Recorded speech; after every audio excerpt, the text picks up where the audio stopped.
pães. Mas Jesus respondeu: está escrito, não só de pão vive o homem, mas de toda palavra que sai da boca de Deus.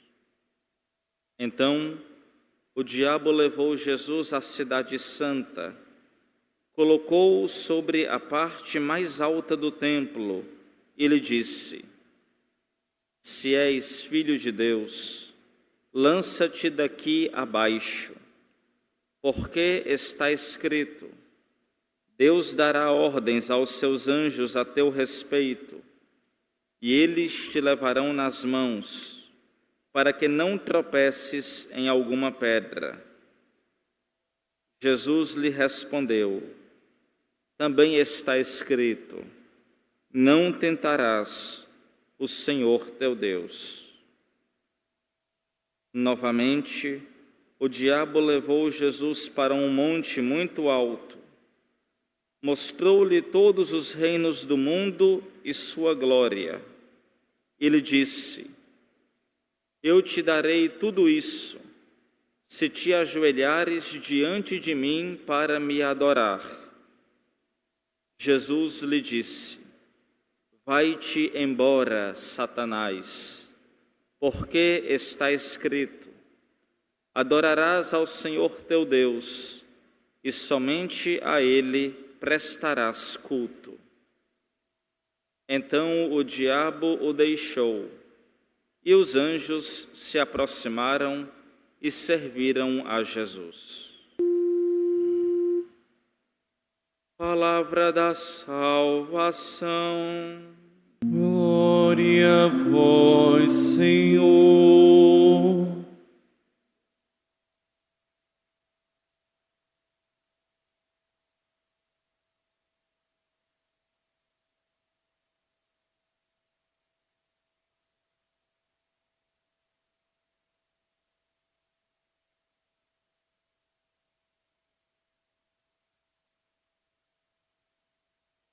Queridos irmãos e irmãs, na última quarta-feira, com o rito de imposição das cinzas, nós iniciamos o tempo santo da Quaresma. São 40 dias em que nós nos dedicamos à oração, ao jejum, à penitência e à caridade. Vejam, o número 40 está presente nas Sagradas Escrituras em diversos lugares. 40 dias foram os dias do dilúvio.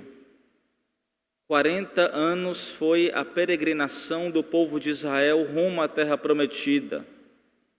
40 anos reinaram em Israel 3 reis, Saul, Salomão e Davi. 40 dias após o nascimento de Jesus, ele foi levado ao templo para ser apresentado. 40 dias, Jesus jejuou no deserto, e 40 dias após a sua ressurreição, Jesus subiu para o céu. 40 dias é o tempo da nossa Quaresma, em que nós nos dispomos a fazer penitência, levar uma vida mais unida a Deus e oferecer-lhe ainda mais o nosso tempo. Afinal de contas, nos recorda São João Crisóstomo. O ano tem 365 dias. 10% do ano dá 36 dias, quase 40. Ou seja, a Quaresma é o dízimo do nosso ano para Deus. É o tempo em que nós nos aproximamos ainda mais dele para pedir perdão pelos nossos pecados e dizer o quanto que nós o amamos. Ainda, neste primeiro domingo do tempo santo da Quaresma, a liturgia nos apresenta uma realidade que é muito latente em nossas vidas, que é a realidade das tentações. Nos apresenta as tentações e como que nós devemos fazer para vencê-las. Afinal de contas, dizem os autores eclesiásticos, os mestres na vida espiritual, que para cada homem que pisa na face da terra há um demônio específico para tentá-lo. E dizem ainda que para os sacerdotes há 5 demônios. De modo que nós devemos lutar fervorosamente para vencer as tentações. É bem verdade que a queda de um sacerdote é a queda de muita gente. Quando um sacerdote cai, cai muita gente com ele. Por isso que devemos lutar bravamente, ainda mais pela nossa santificação. Ao contrário, quando um sacerdote é um bom sacerdote, ele leva muitas almas para o céu. Por exemplo, olhem os nossos santos, São João Maria Vianney, Santo Antônio, São Padre Pio, sacerdotes santos, que por suas vidas e exemplos conduziram e ainda conduzem muitas almas para o céu. Quando uma tentação me sobressalta, eu peço logo a Padre Pio para me ajudar, porque foi um sacerdote excelente que venceu muitas tentações. O demônio, inclusive, aparecia para ele disfarçado de diversas formas. Conta-se que certa feita o demônio apareceu para Padre Pio na forma do seu diretor espiritual. Olha como o demônio é asqueroso. E o diretor espiritual disse para Padre Pio: Padre Pio, o senhor está fazendo muita penitência, o senhor está mortificando muito a sua carne, seja mais brando, Deus não quer tudo isso. Padre Pio, que era um homem experimentado na fé, logo viu que aquilo ali era uma tentação e disse para o demônio que estava disfarçado de seu diretor espiritual: repita comigo, louvado seja Jesus e louvada seja Maria.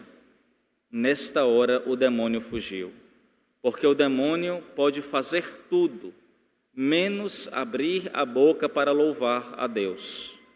Por isso, meu irmão, na hora da sua tentação, na hora em que você se sentir tentado, abra a sua boca e diga: louvado seja Jesus, louvada seja Maria, e o demônio vai fugir de você.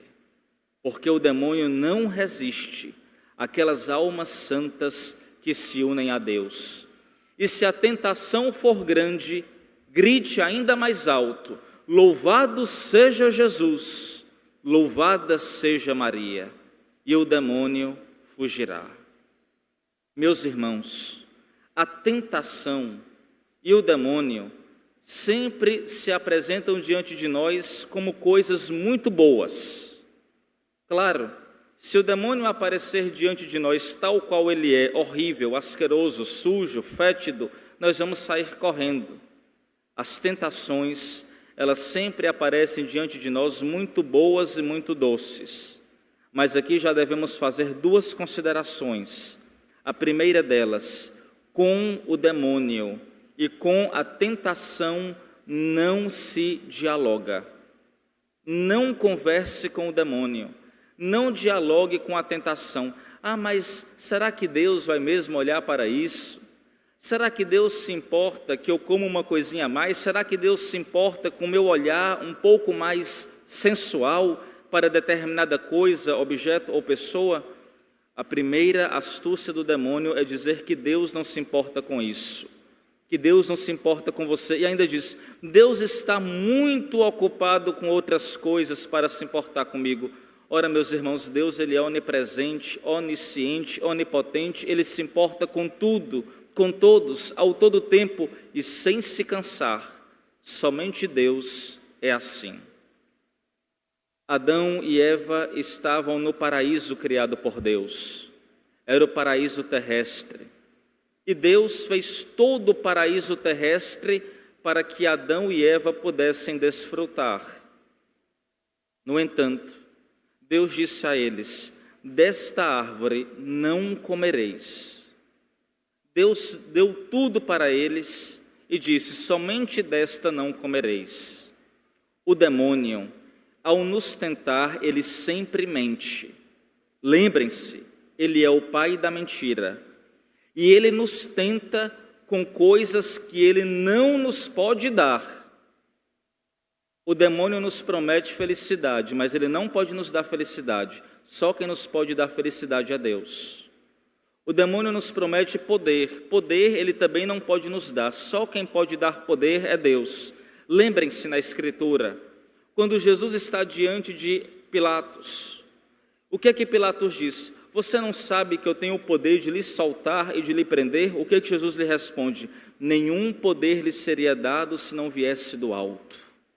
Só quem pode dar poder é Deus. O demônio promete riquezas. Sim, ele promete, mas só quem pode dar as riquezas é Deus.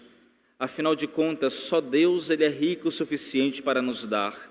O mal, aparentemente, pode até vencer, pode até triunfar, mas ele já foi derrotado pelo poder da ressurreição de nosso Senhor Jesus Cristo. O demônio não triunfará sobre nós, não tem poder sobre nós, se nós estivermos sob o jugo de Jesus. E então, o demônio tenta Eva, tenta Adão no paraíso terrestre e diz: se vocês comerem deste fruto, vocês serão como Deus. A grande tentação e o grande desejo do homem ainda hoje é ser como Deus. É ditar as leis, é dizer, isso é bom, isso é certo. E o homem tende a chamar o que é bom de mal e a chamar o que é mal de bom. O homem quer ditar quem deve nascer, quem deve morrer. O homem quer ditar o que é certo, o que é errado. O homem quer desviar a lei de Deus da sua finalidade. Somente Deus é o Senhor. E nós não devemos cair na tentação de achar que Deus é mentiroso e que nós é que estamos certos. Deus está errado, quem está certo sou eu. Esta é a pior de todas as tentações. E a Escritura diz que eles comeram do fruto proibido. Qual que é o fruto proibido? Alguém sabe o nome desse fruto? Hein? Maçã? Não, gente, não era maçã não, era jaca. Depois do pecado ficou tão ruim que até a faca para lavar dá trabalho. E a pessoa come jaca e se esbalda. A maçã é tão pequena, nem dá para se saciar. Brincadeiras à parte. Convencionou-se maçã porque o nome em latim malum é o mesmo nome para mal e para maçã. Em latim, maçã se diz malum e mal também é malum.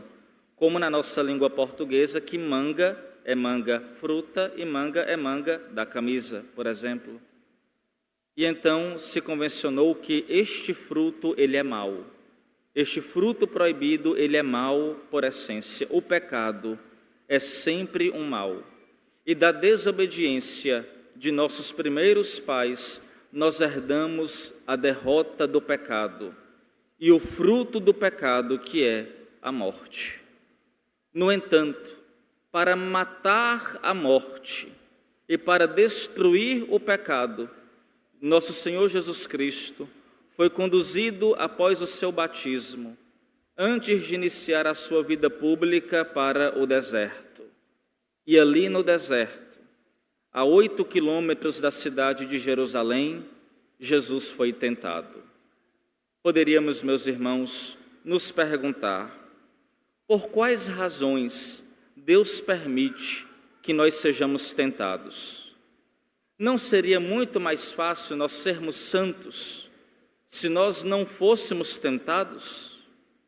No Pai Nosso, oração ensinada por nosso Senhor Jesus Cristo nos diz: e não nos deixeis cair em tentação. Ele não diz, e nos livreis da tentação, ao contrário, e não nos deixeis cair em tentação, porque afinal de contas, para a nossa vida espiritual, a tentação pode ser coisa muito boa. É muito bom nós sermos tentados para o nosso crescimento. E se nós não cairmos na tentação, melhor ainda para a nossa vida de santidade. Santo Tomás de Aquino ensina que Deus permite que nós sejamos tentados por 5 motivos. O primeiro deles, para que o nosso amor a Ele seja provado. Por exemplo, antes de iniciar a missa das 7, um irmão nosso aqui da igreja me disse na sacristia: olha, Frei, eu estou até emagrecendo, estou perdendo peso, porque eu estou tendo que cuidar da minha esposa que fez cirurgia e da minha mãe que está doente. Precisam de mim. O que é isto? Sacrifício. Ninguém ama de verdade se não tem a capacidade de sofrer pelo que ama. O amor, por natureza, exige sacrifício. Se eu amo a Deus, eu devo me sacrificar por Ele. Devo oferecer o sacrifício da minha vontade para Ele. O amor se prova no sacrifício. Por isso, ao sermos tentados, renunciamos à nossa vontade para fazer a vontade de Deus, e assim nós crescemos no amor. Segundo motivo, Deus permite nós sermos tentados para humilhar a nossa soberba. Às vezes, estamos fazendo uma penitência que nos custa e pensamos: olha como eu sou forte, eu consigo fazer penitência e estou vencendo por mim mesmo. Cresce em nós a soberba, de pensar que nós podemos fazer alguma coisa boa somente pelas nossas próprias forças. O que nós fazemos de bom, meus irmãos, ponham isto em suas cabecinhas que muitas vezes são duras como a minha. O que nós fazemos de bom não vem de nós, unicamente de Deus. Somente Ele pode realizar e operar o bem em nós. Terceiro, Deus permite nós sermos provados para que o diabo seja confundido. Ora, quando um filho de Deus vence a tentação, o diabo sai humilhado, sai confundido. Ele deseja nos tentar porque nos vê progredindo no caminho da salvação, mas ele sai humilhado da nossa presença e confundido quando nós o derrotamos, ou melhor, quando Deus o derrota através de nós. Quarto, é vencido o demônio e Deus permite que as tentações sejam feitas diante de nós para fortalecer os soldados de Cristo. Na crisma, nós nos tornamos soldados de Cristo. E o soldado, quanto mais ele vence as batalhas, mais ele é condecorado. Vejam os militares, quando vão para as batalhas, para as guerras, para suas missões e voltam vitoriosos, recebem as medalhas, as condecorações. Um soldado que não batalha não tem medalhas. Assim como um cristão não tentado não cresce em méritos diante de Deus. Por isso, quando somos tentados e vencemos, nós glorificamos a Deus e nos tornamos soldados melhores de Cristo. E assim a tentação vai sendo vencida e Cristo vai sendo glorificado em nós. E quinto, nos diz Santo Tomás, o demônio nos tenta e Deus o permite que ele assim o faça, para mostrar a nossa dignidade, a dignidade da nossa vocação. Você, meu irmão, é filho de Deus e esta é a sua maior dignidade. E o demônio tem inveja de nós, ele tem inveja da nossa condição, porque ele, rebelando-se contra Deus, não pode mais voltar atrás. E nós sempre temos um Pai misericordioso que nos acolhe de braços abertos, ainda que nós caiamos em tentação. Queria agora que nós, ao concluirmos essa nossa homilia, pudéssemos olhar para as tentações que nosso Senhor sofreu no deserto.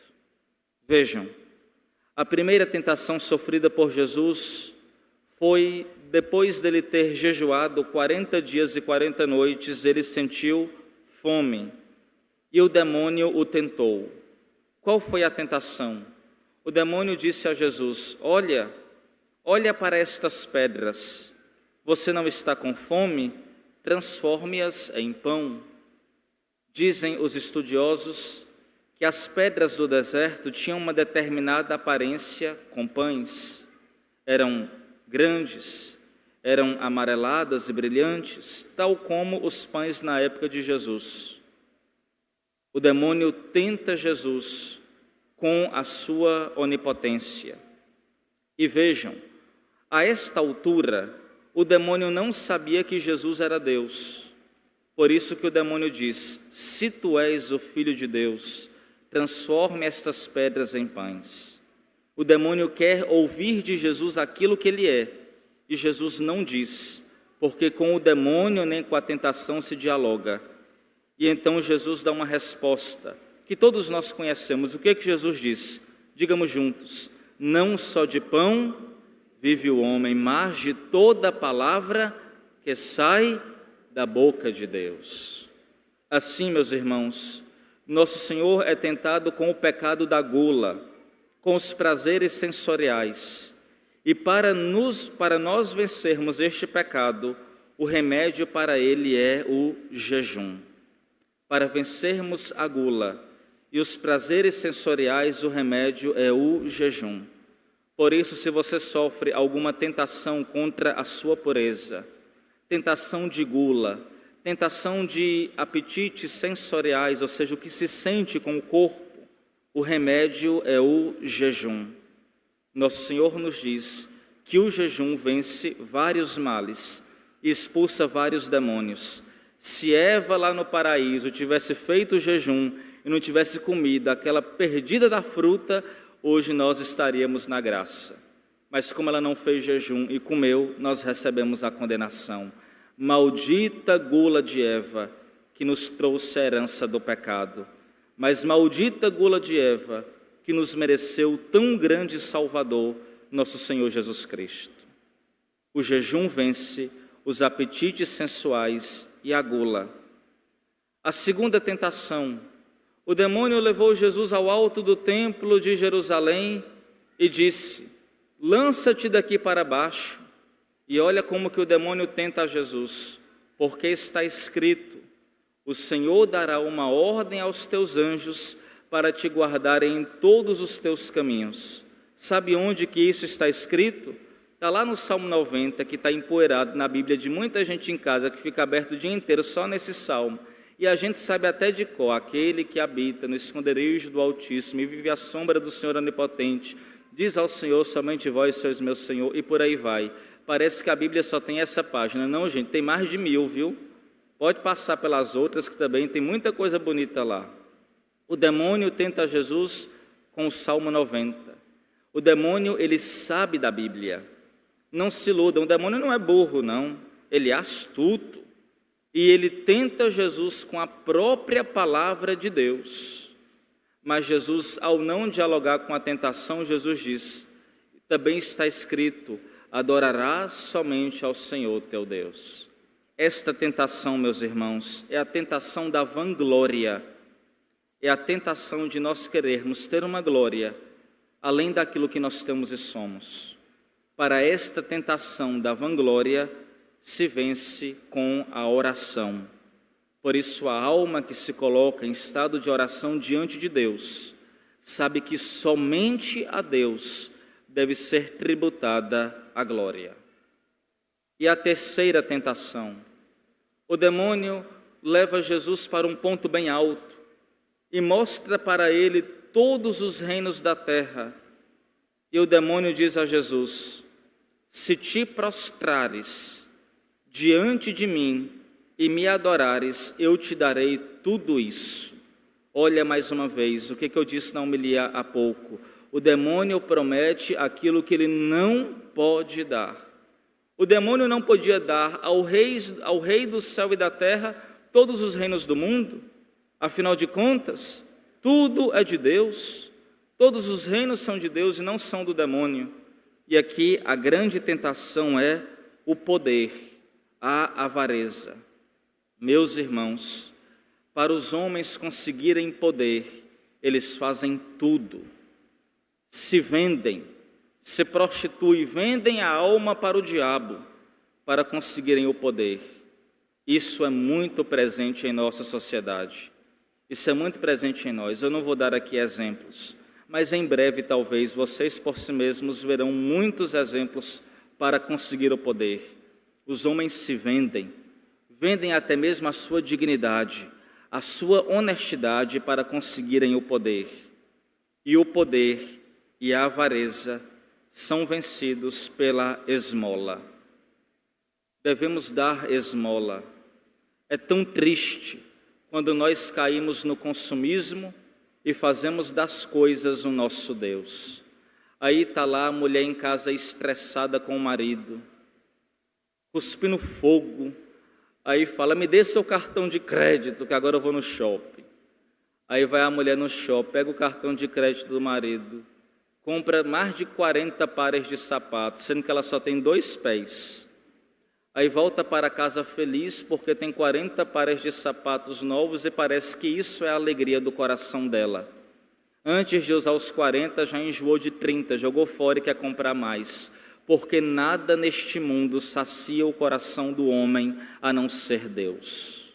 Nada, nem as compras, nem as pessoas, nada neste mundo sacia o nosso coração, somente Deus. Por isso, meus irmãos, ao sermos tentados, como nós o somos, ao sermos tentados, peçamos a Deus a graça de vencer as tentações.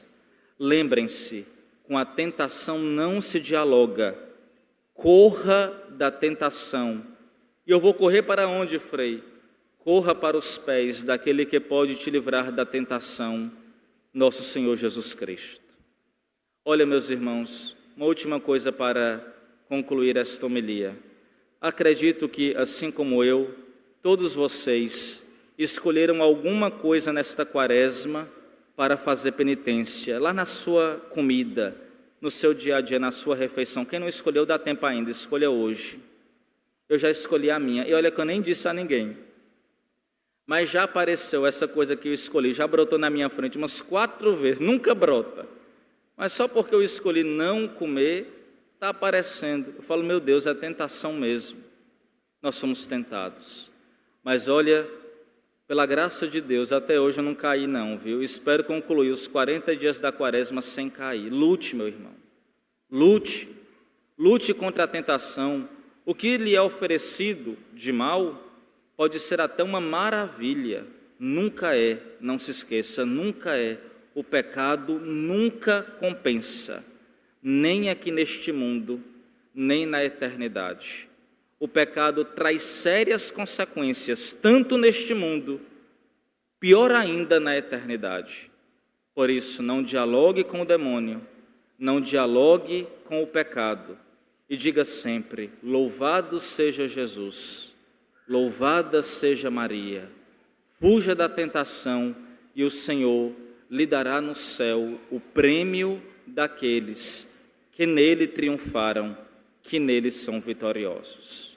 Louvado seja nosso Senhor Jesus Cristo. Para sempre seja louvado.